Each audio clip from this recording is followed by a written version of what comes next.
Salut tout le monde, c'est Antoine. Alors je me retrouve obligé de filmer une vidéo en intérieur. Ça faisait peut-être 3 mois que je fais des vidéos en extérieur maintenant. Et là dehors il fait vraiment pas beau. Et pour continuer de pouvoir vous faire des vidéos, je suis obligé de faire à l'intérieur même si j'ai pas beaucoup de place pour le faire. Bref, aujourd'hui le sujet de la vidéo c'est le test du Xiaomi Redmi Note 6 Pro. Un petit peu long comme nom quand même. C'est un nouveau smartphone assez récent. Et en fait l'intérêt de ce smartphone c'est qu'il est très peu cher, mais vous allez voir, il propose des caractéristiques de smartphone qu'on qualifierait de flagship, comme les iPhone 10 et tout ça. Il a pas mal de bonnes choses pour un prix relativement peu excessif. On va parler de tout ça dans la vidéo.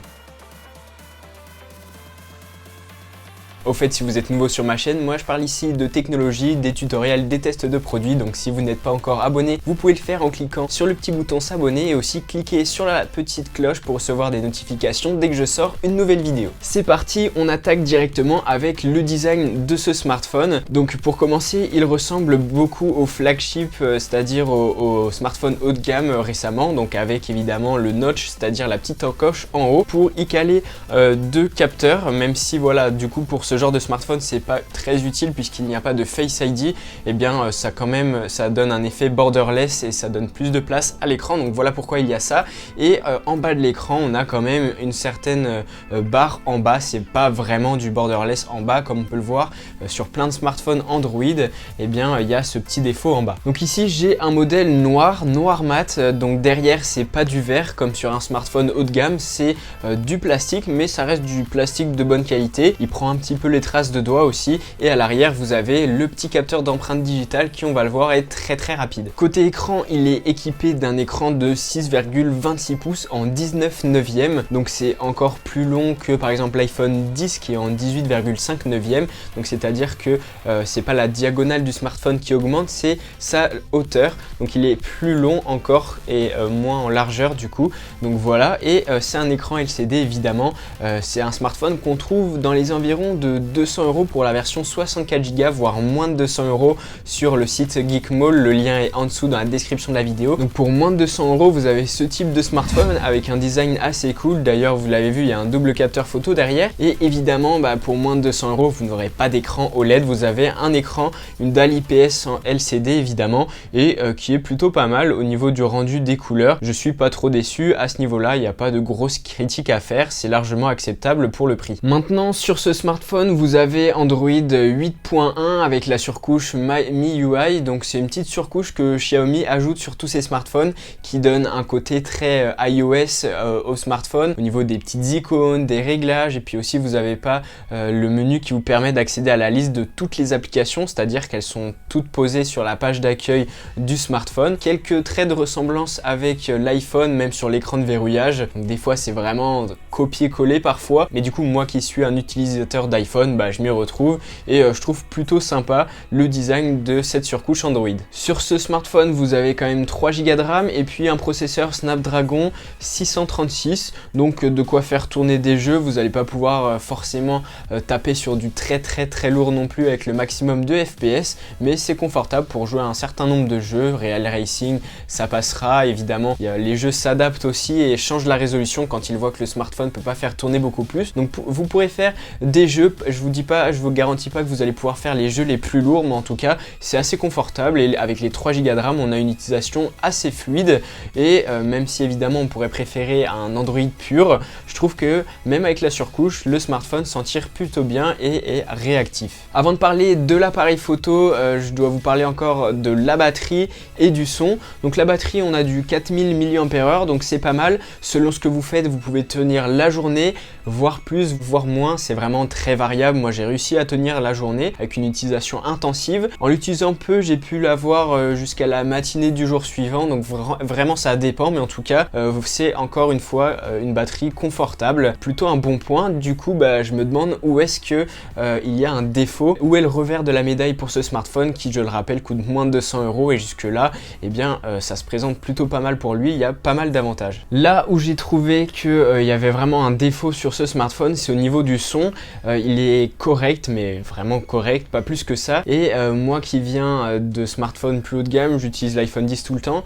Mon avis est forcément un petit peu biaisé parce que du coup c'est le top du son, mais venant de ce type de smartphone, iPhone 10, etc., je trouve que le son est vraiment pas terrible. Alors voilà, je vous le dis encore une fois, c'est parce que j'ai l'habitude d'entendre vraiment le meilleur au niveau des smartphones avec du stéréo. Là c'est pas du stéréo, on a un petit haut-parleur, donc dès que vous le cachez, vous sentez très bien que ça vient d'ici. Et je trouve que le son est vraiment pas ouf. Il est correct évidemment, mais rien de fou. Donc je pense que là c'est un des éléments où on voit vraiment qu'ils ont tiré vers le bas. Et donc c'est un des défauts je trouve de ce smartphone, c'est le son. Au niveau appareil photo, on a deux capteurs à l'arrière de ce smartphone, donc quand même pour moins de 200 €, je fais que de le rappeler, mais c'est quand même assez dingue.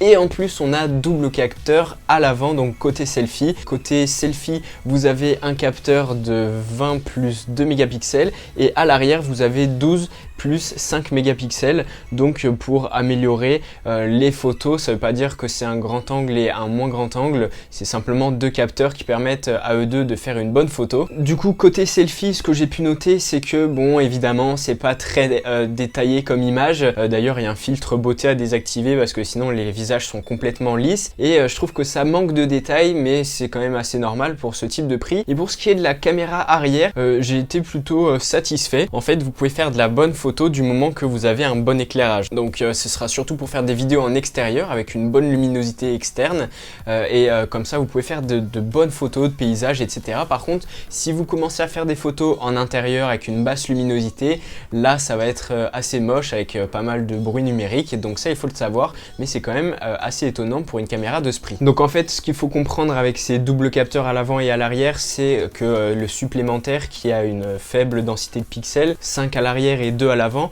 en fait c'est des capteurs qui servent, ce sont des capteurs photo qui contiennent un capteur de profondeur, donc voilà, pour améliorer le traitement de l'image. Donc je sais pas vraiment si c'est super utile, en tout cas c'est là. Et quand même j'étais un peu déçu parce que je m'attendais par exemple à un capteur avec une distance focale et puis une autre, un téléphoto, ou bien à l'avant pour le côté selfie, un capteur puis un autre qui soit plus large, plus grand angle pour voir plus de personnes, mais là c'était pas le cas. Donc voilà, en tout cas c'est quand même présent, et il n'y a rien de mal à ce qu'il y ait ça en plus. Simplement j'aurais attendu quelque chose d'autre de ces doubles capteurs. Maintenant il faut savoir qu'à l'avant comme à l'arrière, l'appareil photo filme en 1080p 30 fps, donc je vous mets juste ici une petite démo vidéo pour vous montrer un petit peu comment, à quoi ça ressemble au niveau de la stabilisation aussi, et ce que ça peut donner s'il y a un éclairage pas trop mauvais en extérieur, pour vous faire une petite idée de la qualité vidéo de ce smartphone. Maintenant, je vous l'avais dit aussi, il y a un capteur d'empreinte digitale à l'arrière normal, et ce qui est cool c'est qu'il est super rapide pour réveiller l'appareil,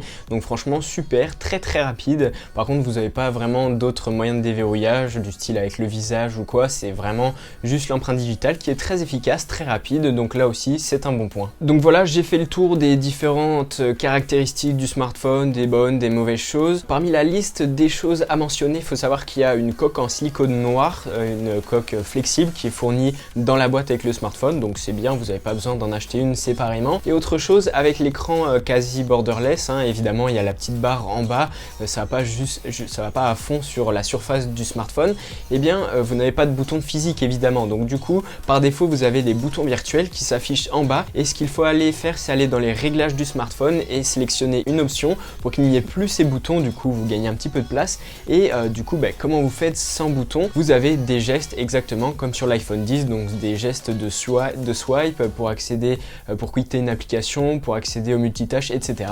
Donc voilà, et c'est un petit peu mieux d'avoir ce type d'expérience sans bouton. Moi en tout cas je préfère. Pour finir avec ce smartphone, mon avis, c'est que déjà pour le prix, je rappelle que ici j'ai la version 32 Go, mais je suis allé vérifier sur le site Geekmall, actuellement la version 64 Go est disponible à moins de 200 €, donc c'est quand même assez fou, et je trouve qu'il y a vraiment, il se débrouille vraiment pas mal. Alors maintenant c'est un téléphone qui est entrée de gamme, avec des caractéristiques qui sont quand même mieux que de l'entrée de gamme, mais je l'ai dit, il y a quelques petits points négatifs comme par exemple le son. En tout cas moi personnellement je l'ai pas aimé ce son. Après voilà, chacun se fera son avis là-dessus, moi je l'ai pas aimé. Niveau photo ça passe, mais en intérieur quand il n'y a pas beaucoup de luminosité des fois c'est bof. Donc en fait c'est un smartphone qui va vous donner vraiment, bon pas le meilleur, mais une bonne qualité pour le prix qu'il vaut, donc ça peut être une bonne option. Cependant évidemment il n'est pas excellent dans un quelconque domaine. Il fait un petit peu tout, mais on peut pas dire que c'est un smartphone photo, on peut pas dire que c'est un smartphone gaming, on peut pas dire que c'est un smartphone avec des grosses perfs. Il fait un petit peu tout, et quand vous avez ce smartphone, on va pas vous dire tiens ça c'est un petit smartphone tout pourri. Il a quand même une tronche de bon smartphone et il sait se débrouiller pas mal au niveau de la réactivité, tout ça. Donc quand même je suis plutôt satisfait du smartphone. Pour le prix évidemment, je fais que de le rappeler, mais il est pas mal. Voilà pour ce test. Si vous avez ce smartphone, vous pouvez évidemment me dire votre avis dans les commentaires de la vidéo. N'oubliez pas de laisser un gros pouce bleu, de vous abonner à ma chaîne. Vous pouvez aussi me suivre sur Facebook, Instagram et Twitter. En attendant ma prochaine vidéo, portez-vous bien, on se retrouve très bientôt.